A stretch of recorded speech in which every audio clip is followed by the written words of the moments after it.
prendre un peu de hauteur à tous. Ça va nous faire du bien avec Julia Siguier dans le Billet Science, direction les étoiles ou pas encore. D'ailleurs, le décollage de la fusée européenne Vega prévu hier soir tard a été reporté de 24 heures à cause de problèmes électriques sur des connexions au sol. Là aussi, c'est compliqué. Ce vol est le dernier pour le lanceur léger européen avant le passage à Vega C, un lanceur plus puissant, moderne. Il n'a plus le droit à l'erreur. Il est en effet crucial pour le futur du spatial européen. C'est donc le dernier lancement pour cette fusée. Julia, expliquez-nous. Oui, alors effectivement, on va revenir sur... ça devait avoir lieu hier soir, effectivement, tard, heure de Kourou. Finalement, ça aura lieu ce soir, très tard. Alors pour ceux qui ne veulent pas le louper, heure de Paris, ce sera 3h50 du matin. Et vous pourrez regarder donc sur Internet. Mais on vient d'avoir la confirmation d'Ariane Group.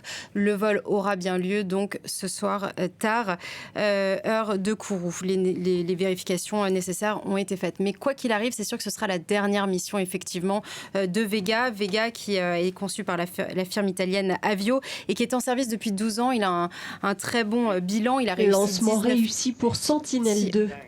Le satellite européen d'observation. On a un petit problème de son, voilà.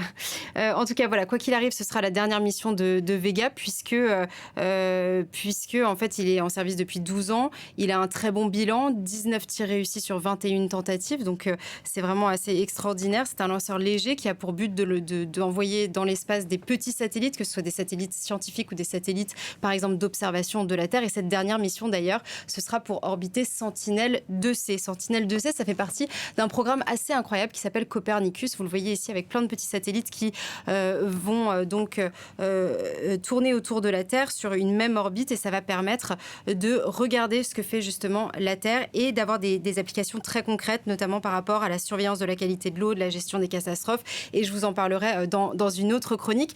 Pourquoi ce vol, il est si important ? Bien parce que tout simplement, il est symbolique. Après ça, c'est Vega C qui doit prendre le relais et Vega C, c'est donc la version plus moderne, plus puissante, mais surtout il est cloué au sol depuis 2022.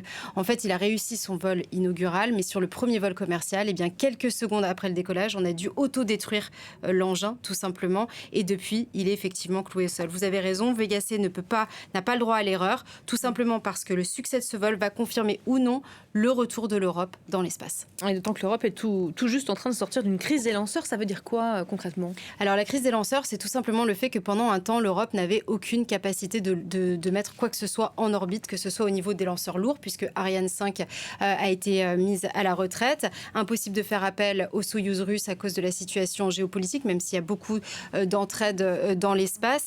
Et puis Ariane 6 qui tardait, qui avait pris beaucoup de retard. Et heureusement, donc, le lancement d'Ariane 6 qui a eu lieu, on l'a vécu ensemble cet été en juillet. Ça a redonné un peu de baume au cœur à l'Europe.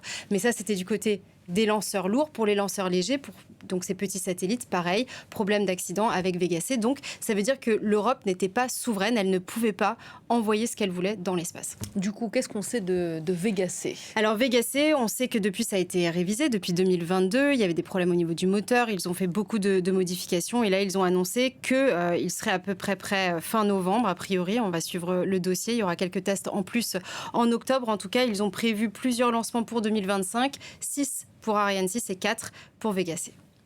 Merci beaucoup Julia Siguier.